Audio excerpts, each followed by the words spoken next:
की वाले शाम 16 नवंबर को शोभा यात्रा का आयोजन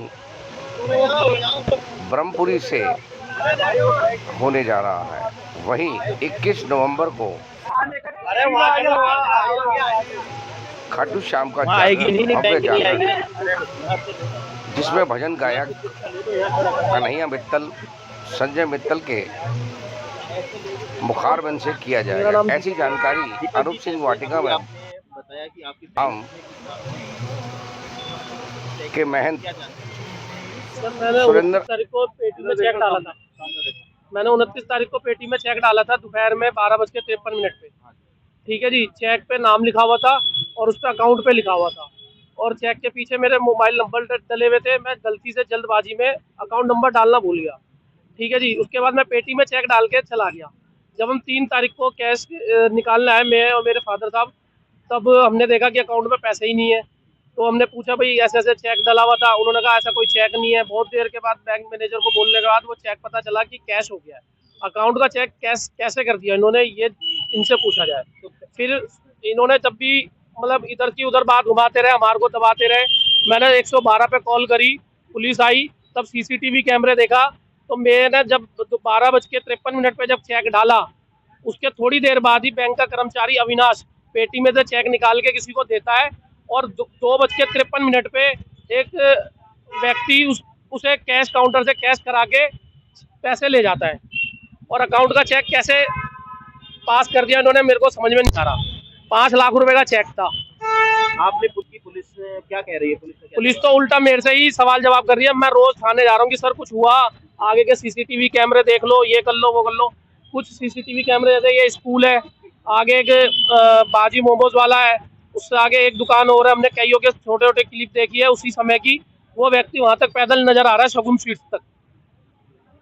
और मैंने कई बार जो एएसआई गजरा साहब है उनको बोला, मैंने सर जो फुटेज में आ रहा है, कम से कम इस बंदे को दिल्ली पुलिस के कैमरे देख के उसे पकड़ने की तो कोशिश करो। जितनी बात पुरानी होती रहेगी फिर कहानी हाथ से निकल जाएगी। ये वाकया किस तारीख का है? ये वाकया मैंने चेक तो डाला था 29 तारीख को, लेकिन मैं फिर सेम डे ही शाम को हिमाचल चला गया था। तो मैं उधर से 2 तारीख में आया। 3 तारीख में हम 2 बजे के बाद हम पैसे निकालना है, मैं मेरे फादर साहब। तब आगे पता चला कि ये सीन हो चुका है। चेक तो सेम डे ही कैश कर दिया इन्होंने। अब क्या कोई कोऑपरेट ही नहीं कर रहे। वो कह रहे हैं हम तो ऐसे कोई भी हमारे से चेक मांगता हम तो दे देते हैं कि भाई चेक में कुछ कमी रह गई है और हमने उसे चेक दे दिया। ऐसे क्या ही अकाउंट होल्डर मांगते हैं और सही करके दे देते हैं। आपके पास कोई कॉल नहीं आई, मेरे पापा के पास कोई कॉल नहीं आई, ना मेरे चाचा के पास आई, जिनके अकाउंट से वो पैसे हमारे अकाउंट में आने थे।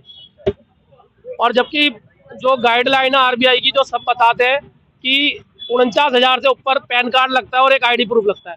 जो इन्होंने आईडी प्रूफ लिया है उस पर नाम तो आ रहा है लेकिन एड्रेस नहीं है। सिर्फ उस पर लिखा हुआ है माता वाली गली, मौजपुर मेन रोड। ये कोई एड्रेस नहीं है। हमारा एड्रेस है C495 गोकलपुरी। उसमें मैच भी नहीं कर रहा है, एड्रेस भी मैच नहीं कर रहा है। चेक मेरे पापा के नाम पे था, पूरन जी के नाम पे। दिया किसने था? मेरे चाचा ने, सुनील चाचा ने। अच्छा, तो सुनील जी के पास फोन नहीं गया बैंक वाले? उनके पास भी फोन नहीं आया। सुनील जी कहाँ है, जरा बात कराओ। मैं पूरन जी का भाई हूँ छोटा, तो मैं पे कुछ पैसे थे इनके, मेरे साथ भी जावे दिए थे, तो मैंने अपना अकाउंट करा के इनको 5 लाख का अमाउंट दिया था। ठीक है जी, वो देने के बाद इनको चेक देने के बाद ये कुछ हादसा हो गया। और मेरे बैंक वालों को अगर तुम 1 लाख में दे रहे हो तो मेरे से पूछते हैं भाई क्या तुम ले रहे हो नहीं ले रहे हो, शकल देखते हो 10 बार मेरी। 5 लाख का अमाउंट कैसे पास कर दिया? मेरे को फोन भी नहीं किया उन्होंने। फोन तो करते एक बार मेरे को कि भाई आपके यहाँ से इतना अमाउंट जा रहा है, क्या आपके फादर हैं, भाई हैं या कोई तो हो। चेक में एक सवाल है जी, चेक में जब भी कोई दिक्कत होती है तो बैंक उसमें एक नोटिस लगा करके वापस भेज देता है जी, रिमाइंडर कराता है कि आपके चेक में दिक्कत है, इसे पूरा कर लीजिए जी। इस तरह का रिमाइंडर आपके पास आया? नहीं सर, कोई नहीं आया। 15 मिनट चेक कैसे पास हो यार सर, ये बताइए आपने किसने डाला? मेरे भतीजे ने। आपने सेल्फ दिया था क्या? जी मैंने था फादर के नाम। अकाउंट पे था। एक बताओ, ये डाल रहा है और वो निकाल रहा है, ऐसे कैसे हो जाएगा ये बताइए आप। पूरन जी कहाँ पे है? पूरन जी हमारे भाई हैं। मेरे नाम चेक था, जो बेटे ने सेम डे डाल के गया थे 29 तारीख को। 29 तारीख को डालने के बाद में हम 3 तारीख को आए हैं। 3 तारीख को आने के बाद हमने जब वो चेक ढूंढवाया है तो चेक ढूंढते ढूंढते हमें कम से कम नहीं 1.25 घंटा लगा दिया इन्होंने। उसके बावजूद नहीं मिला चेक, तो इन्होंने फिर अकाउंट में से निकाल के दिखाया कि ये देखो तुम तो कैश करा के ले गए, तुम तो झूठ बोल रहे हो, फलाना है ढिमकाना है। मैंने कहा भाई आईडी तो दिखा दे। आईडी दिखाई देखी है तो उसमें फेक आईडी लग रही है मेरे नाम की, वैसे ही नाम लिख के पूरन और अपने कैश करा दिया है। तो इसमें बैंक वाले सारे मिले हुए हैं, इनकी साजिश है और इन लोगों ने वो कैश करा है।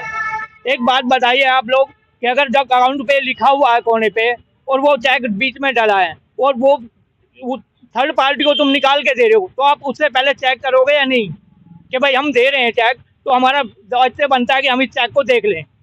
इन्होंने वहाँ कुछ नहीं देखा है कि वो चेक उसको दे दिया और फिर उसके बावजूद वो मिटा के लाया वहाँ से। चेक पे अलग दिखाई दे रहा है कि वो मिटा हुआ है। क्या इनका दायित्व नहीं बनता कि उस चेक को कैंसिल कर दे? इन्होंने कोई कैंसिल नहीं किया है। ये किस यूनियन बैंक? ये यूनियन बैंक में, ये जो जहाँ हम खड़े हैं कभी नगर दुर्गापुरी रोड पे जो है इसी बैंक की बात है। क्या नाम है इस ब्रांच का? कभी नगर दुर्गापुरी रोड। उसके बावजूद एक गलती, दूसरी गलती, इन्होंने फेक आईडी लेके वो चेक कैश कर दिया है। क्या कह रही है बात से? पुलिस सर, पुलिस तो कुछ कह ही नहीं रही है। पुलिस वालों से कंप्लेंट कराई है, वो कंप्लेंट को भी अपनी तरीके से लिखा है उन्होंने। हमने जिस तरीके से लिखवाई थी उस तरीके से नहीं दिया है। कितने दिन हो गए आज पूरे? आज 15-20 दिन हो गए साहब, कम से कम नहीं तो। और कोई सुनवाई नहीं है, कोई दिक्कत नहीं है। कहीं और भी इसके अप्रोच किया है इससे हाई लेवल पे? हाँ जी, RBI में भी लगाई है हमने, मेल कर रखी थी, वहाँ से कुछ जवाब आया? अभी कोई जवाब नहीं आया सर। कितने दिन हो गए आपको RBI को भेजे? करीबन 3-4 दिन हो गए। 6-7 दिन हो गए होंगे, 6 दिन तो कम से कम नहीं होगा। ठीक है, ठीक है।